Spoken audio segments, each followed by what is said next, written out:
আসসালামু আলাইকুম রহমতুল্লাহ। তো সবাই কেমন আছেন? আশা করি ভালো আছেন। তো সবাইকে জানাই ঈদ মোবারক, ঈদ মোবারক, ঈদ মোবারক। যারা আমার ভিডিও প্রতিনিয়ত দেখেন তাদেরকে আরো বেশি বেশি করে একবার গভীর স্থল থেকে জানাই ঈদ মোবারক। তো অনেকদিন ভিডিও দেওয়া হয় না, অনেক কারণবশত ভিডিও দেওয়া হয় না। মাদ্রাসায় ছিলাম, দ্বিতীয়ত বাসায় আসার পরেও ভিডিও দিতে পারি নাই। কারণ আমার যে যারা থাকে আমার ভিডিওতে, ক্যামেরাম্যান যারা থাকে, তারা নাই। ওটা কথা না, আজকে কুরবানি ঈদ, তো ভাবছি আজকে একটা ব্লগ দিই। তো ব্লগটা এমন হবে যে আমার সারাদিনে কি কি করব এটি একটু আপনাদের সাথে শেয়ার করি, ঠিক আছে? কি কি করি কি না করি। আর আজকে একটা টিপস, একটা রুলস নেব, একটা চ্যালেঞ্জিং টাইপের, ঠিক আছে? একটা চ্যালেঞ্জ নেব, যেটা হলো আমার আব্বুর সাথে আমি কুলাকুলি করব, ঠিক আছে? যেটা বলা হয় প্রতিটা ছেলের স্বপ্ন। বেশিরভাগ ছেলে পেলেই তার বাবার সাথে কোলাকুলি করতে পারে না। তো আশা করি আজকে আমি আমার আব্বুর সাথে কোলাকুলি করবো, আর আপনাদের সাথে আমি এই বিষয়টা শেয়ার করব। আর কি কি করি কি না করি সেটা আমার ভিডিও দেখলে বুঝতে পারবেন। তো চলেন ভিডিও শুরু করা যাক। তো এই ভিডিওটা আমার সকালে করা ছিল, আর এই ভিডিওটা আমি এডিট করেছি মাগরিবের পর।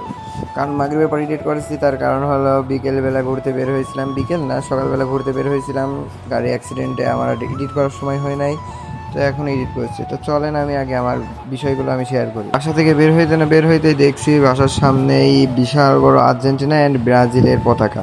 তো আমার জানা মতে যারা এটা টানাইছে হয়তো তাদের খুব ইচ্ছা যে আর্জেন্টিনা জিতবে না ব্রাজিল জিতবে।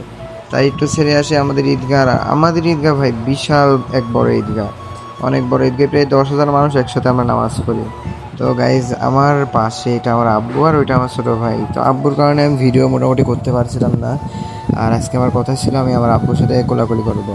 তো নামাজ শেষ করে আব্বুর দিকে আগাচ্ছি, তো হলো না আজকে আমার কোলাকুলি করা। অনেক চেষ্টা করছিলাম আব্বুর সাথে কোলাকুলি করব, কিন্তু পারি নাই আজকে আব্বুর সাথে কোলাকুলি করতে। আব্বুকে আর পরে খুঁজে পাই নাই, কোলাকুলি করবো আব্বুকে আর খুঁজে পাই নাই।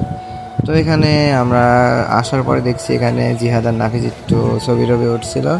তো ওদের সাথে কথা বললাম, আড্ডা দিলাম, মনটা খুব ফ্রেশ ছিল। তো আজকে এমন একটা দিন, আমার এমন একটা ক্ষতি হয়ে যাবে আমি ভাবতেও পারিনি। ঈদগার মাঠে ভালোই ছিলাম, সবসময় সব জায়গায় ভালোই ছিলাম। বাট বাসায় গেছি, ঈদগার মাঠ থেকে বাসায় যাওয়ার পর গাড়ি নিয়ে একটু বের হয়েছিলাম। গাড়ি নিয়ে বের হওয়ার পরেই যা আমার অবস্থা, আপনারা ভিডিও লাস্টে দেখতে পারবেন আমার কি অবস্থা হয়েছে। তো এত পরিমাণ খারাপ অবস্থা ভাই, আপনি যদি দেখেন বুঝতে পারবেন। আমার হাত পা পুরোপুরি ফ্র্যাকচার হয়ে গেছে। এই যে হাতের অবস্থা খারাপ, পায়ের অবস্থাও খারাপ, পায়ে প্রচুর লাগছে, ওখানে লাগছে প্রচুর। আবার আমার প্যান্ট ছিঁড়ে গেছে, ঠিক আছে? প্যান্ট